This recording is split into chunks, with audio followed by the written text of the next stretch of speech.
신안의 소학도라는 곳에 가면 12사도를 나타내는 작은 예배당들이 있다라고 그럽니다.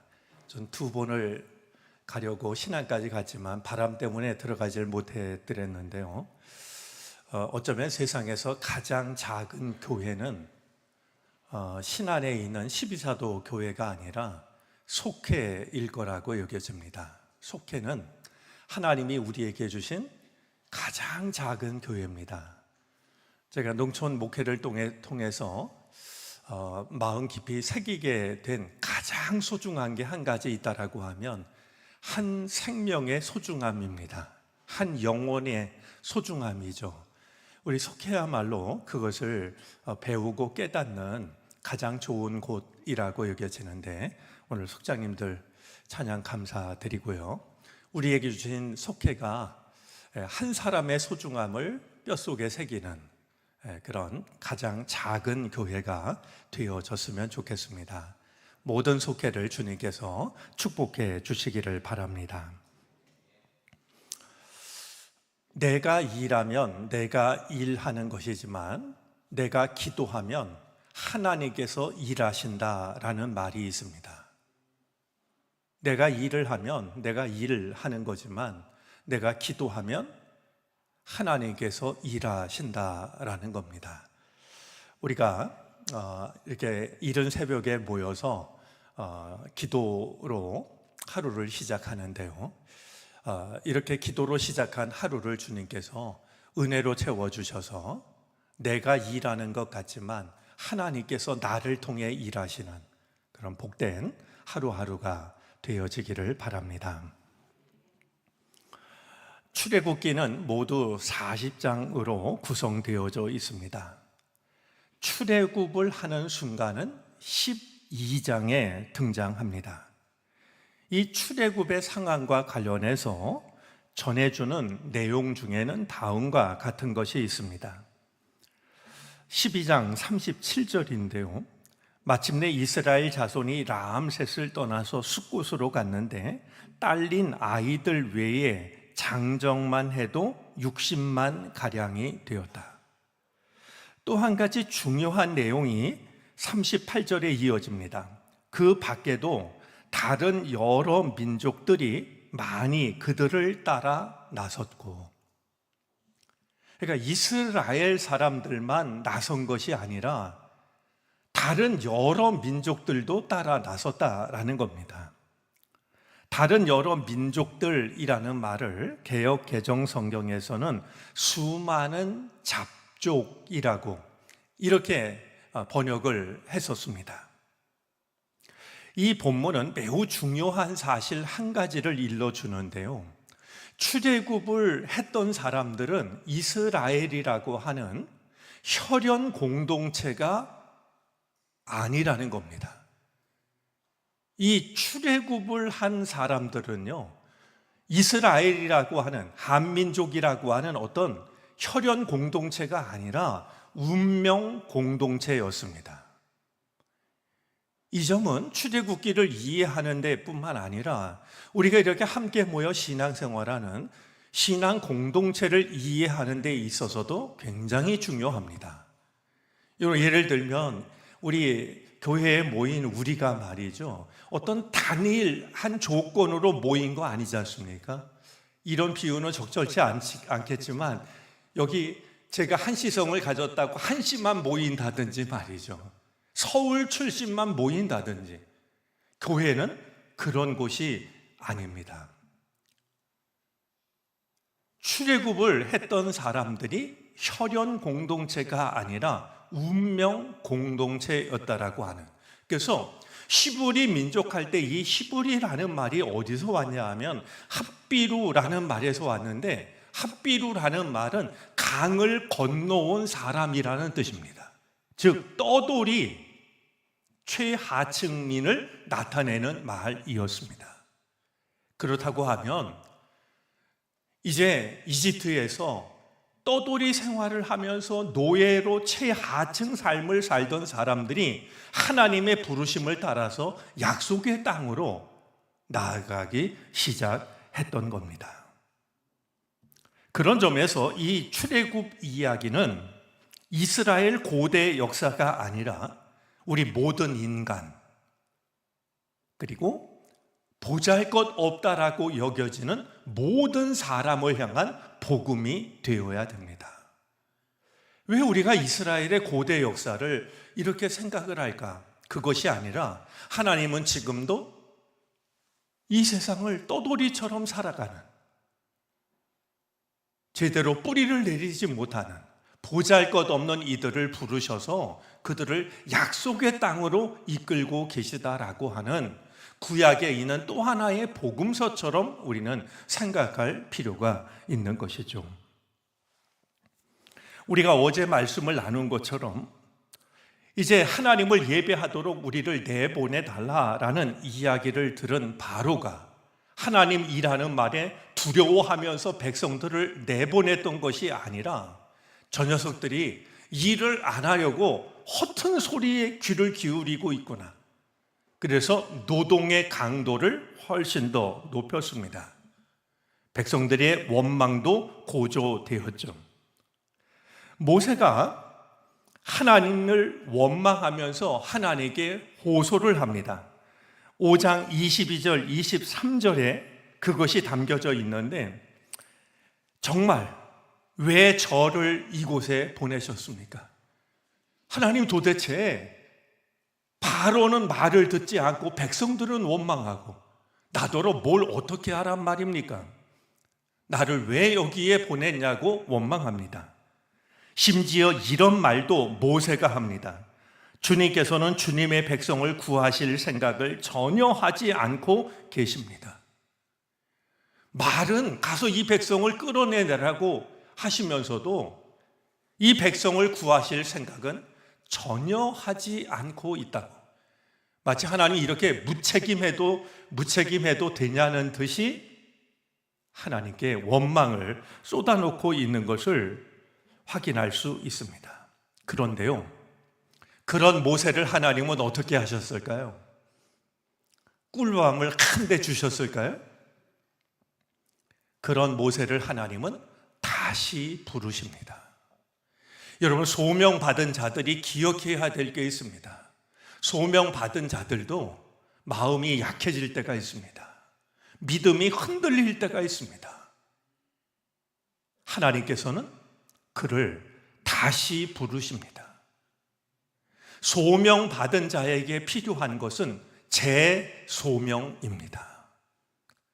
내가 한번 부름을 받았다고, 하나님의 일을 맡았다고 그것으로 끝나는 게 아니라 그것을 감당하지 못할 때 하나님은 우리를 다시 부르셔서 사용하신다라고 하는 것을 우리는 기억해야 됩니다.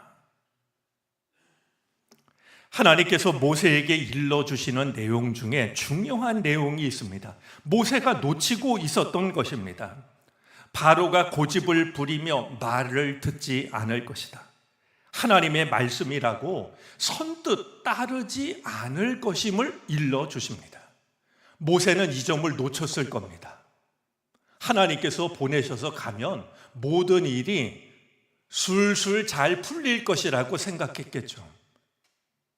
그러나 모세를 다시 부르시는 하나님께서는 그것 때문에 넘어지고 있는 모세를 향하여서 바로가 너의 말 잘 안 들을 거다, 고집을 부릴 거다, 이 사실을 일러주셨습니다.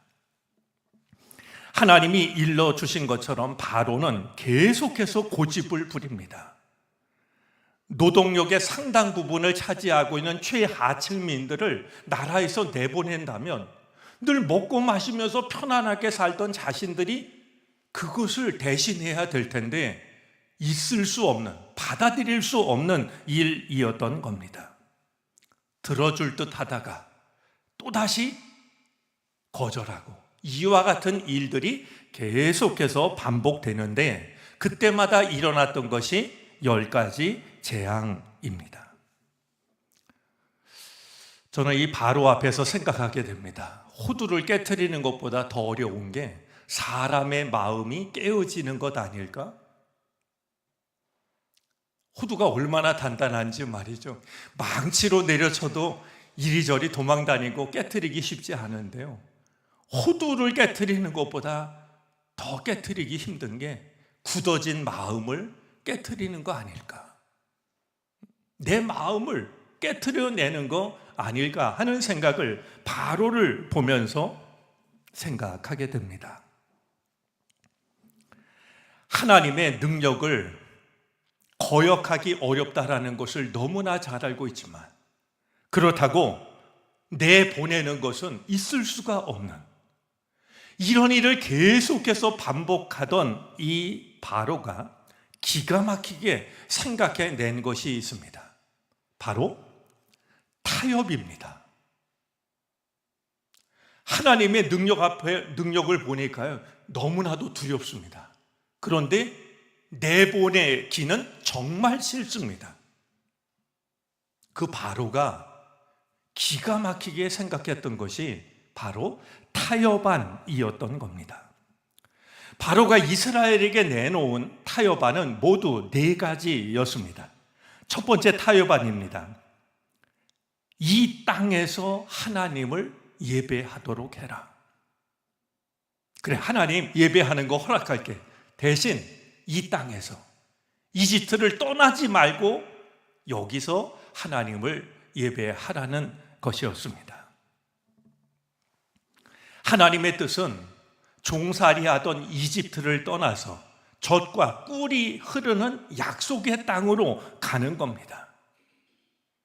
바로는 하나님을 꼭 거기에서만 예배 드려야 되니? 여기서도 드릴 수 있잖아. 사실 이런 생각은 우리에게도, 그리고 많은 사람들에게도 찾아옵니다. 아니, 꼭 교회에 나가야 돼?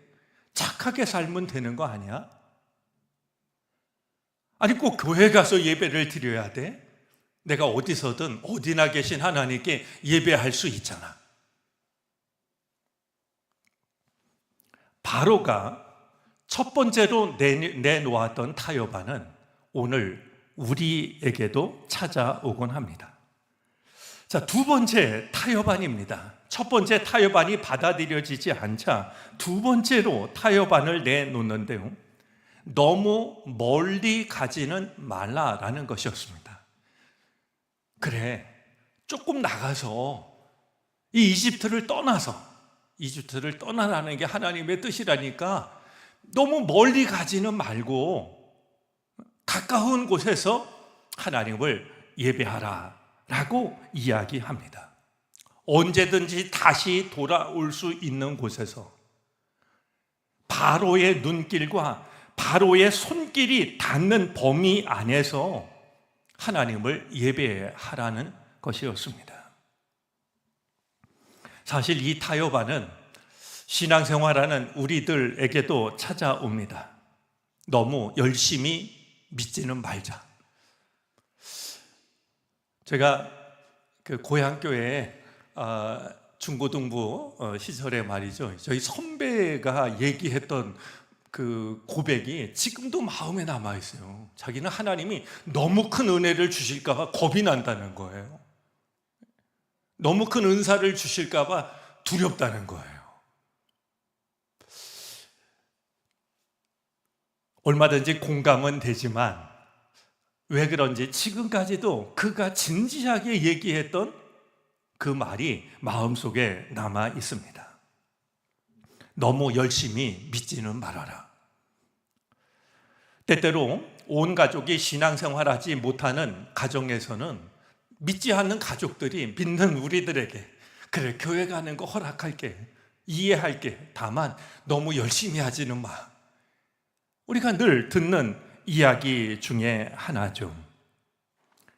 우리가 기억해야 될 게 있습니다. 여러분, 우리를 힘들게 하고 지치게 만드는 것은요, 열심이 아닙니다. 어정쩡한 것이 우리를 지치게 합니다. 어정쩡한 것, 흠뻑 뛰어드는 것도 아니고 아예 외면하는 것도 아닌 어정쩡한 상태가 우리를 지치게 하고 마침내 우리를 포기하게 만드는 겁니다. 지금 바로는 그것을 이야기하고 있는 것이죠. 라오디게아 교회가 책망을 받았던 이유도 바로 거기에 있었습니다. 차지도 않고 뜨겁지도 않은, 뜨뜻미지근한, 주님은 그것을 참을 수가 없어서 토해내겠다라고 말씀하셨던 것이죠. 제가 어제 찬송가 302장 2절 3절을 소개했는데요, 4절은 다음과 같습니다. 자, 곧 가거라. 이제 곧 가거라. 저 큰 은혜 바다 향해. 자, 곧 내 눈을 저 깊은 데로 가라. 망망한 바다로. 바다만 쳐다보지 말고, 바다로 향해 가려다가 작은 파도 보고 두려워서 걸음을 돌리지 말고, 은혜의 바다를 향해서 마음껏 노를 저어가라라고 찬송은 그렇게 고백을 하고 있는 겁니다. 자, 세 번째 타협입니다. 자, 두 번째 타협안이 받아들여지지 않자 세 번째 타협안을 내놓는데요, 남자만 가라고 말합니다. 남자만 가라. 대표자만 가라는 겁니다. 하나님의 말씀을 따르는 형식은 갖추지만 돌아올 장치를 만드는 것이었습니다. 한 사람만 믿으면 되지 않느냐? 사실 우리 믿지 않는 가족들 중에는 그렇게 우리들의 신앙을 과대평가할 때가 있습니다. 저 사람이 나가서 기도하면 되겠지. 한 사람이 나가서 하나님 믿으면 하나님이 우리 가정 돌보시겠지.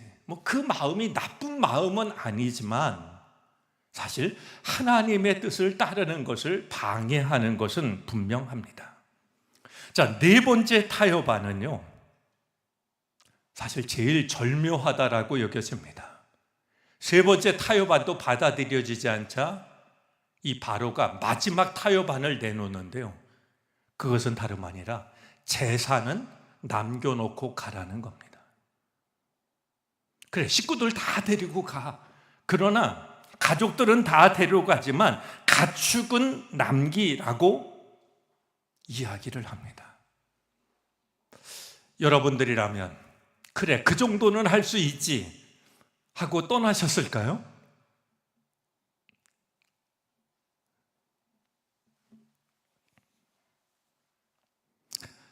주님께서도 우리의 연약함을 잘 아시고 이런 말씀을 하신 적이 있습니다. 마태복음 6장 21절입니다. 재물이 있는 곳에 너희 마음도 있다. 주님이 우리를 너무나 잘 알고 계시다라고 여겨집니다. 우리는 이 땅에서 살아갑니다. 그리고 우리에게 최소한으로 필요한 것들이 있습니다. 물질이 있는 곳에 너의 마음이 있다. 또한 6장 24절에서 이렇게 말씀하십니다. 하나님과 재물을 겸하여 섬길 수 없다. 예수님을 찾아와서 어떻게 하면 영생을 얻을 수 있냐라고 물었던 이가 있습니다. 계명을 지키라고 대답하자 어렸을 때부터 다 지켰다라고 그가 답하죠. 예수님은 그를 사랑스럽게 보시면서 이렇게 말씀하셨습니다. 아직도 내게 한 가지 부족한 것이 있다. 내게 있는 것을 다 팔아 가난한 자들에게 주고 와서 나를 따르라. 그러자 그는 슬픈 기색을 하고 돌아섭니다. 성경 어디를 읽어도 이 청년이 예수님의 말씀대로 행하고 와서 예수님을 따랐다라는 구절을 찾아볼 수가 없습니다. 바로의 말 앞에서 예수님을 찾아와서 이야기했던 이 한 사람 앞에서 우리가 기억해야 할 것이 있습니다. 그 어떤 한 가지 때문에 주님의 뜻을 따르지 못하게 될 때가 있다라는 겁니다. 그 어떤 한 가지 때문에 주님도 너에게 한 가지 부족한 것이 있다라고 말씀하셨는데 그 한 가지 때문에 그는 주님의 계명을 알고 있었고 지키고 있었지만 주님을 따르지 못했던 겁니다. 바로는 그것이 무엇인지를 잘 알고 있습니다. 그것을 알고 있는 바로는 거듭해서 우리들에게 타협안을 내놓고 있는 겁니다.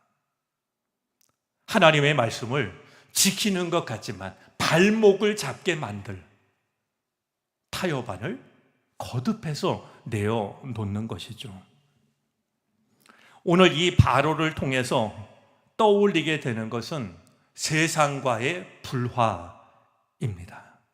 여러분, 세상이 우리가 신앙생활하는 것을 응원합니까? 세상이 우리가 신앙생활하는 것을 지지합니까? 이해하고 격려합니까? 그렇지 못합니다. 세상에 수많은 것들이 우리들의 신앙과 충돌합니다. 그리고 신앙을 방해합니다. 가로막습니다. 그러면서 우리에게 내어놓는 것이 바로 타협입니다. 우리가 하나님께서 약속하신 약속의 땅으로 떠나기 위해서는 우리의 믿음이 감사의 땅에서 마음에서 우러나는 감사로 이어지기 위해서는 바로의 타협을, 세상의 타협을 이겨낼 수 있어야 됩니다. 이 거듭되는 타협안 중에 어느 거 하나라도 이겨내지 못했다라고 하면 이스라엘 백성들은 여전히 이집트에서 종살이를 했을 것이고 그들의 이름은 역사에서 사라지고 말았을 것입니다.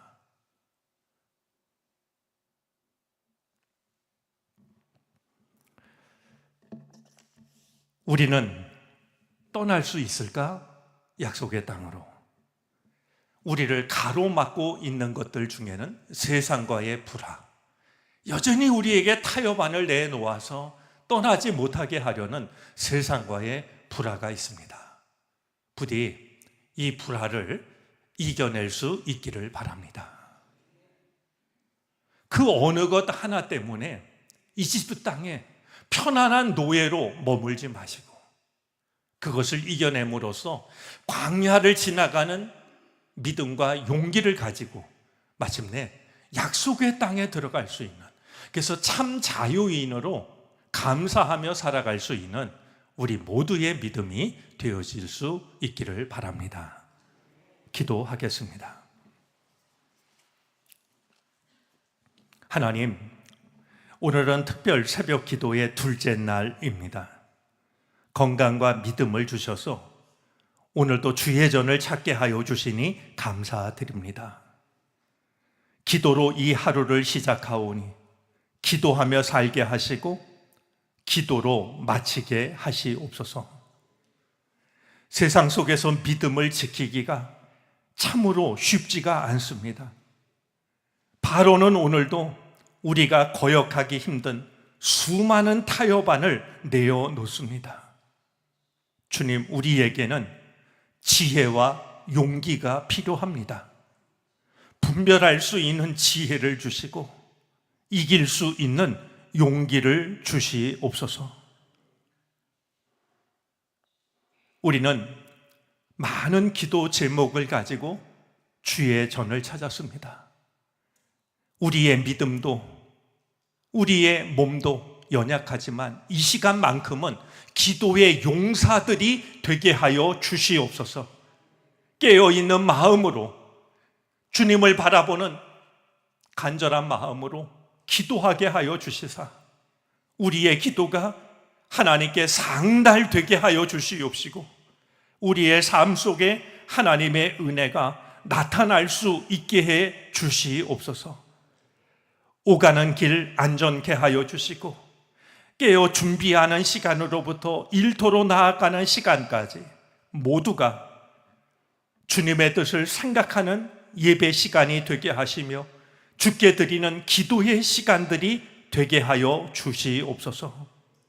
오늘도 정성으로 예물을 바칩니다.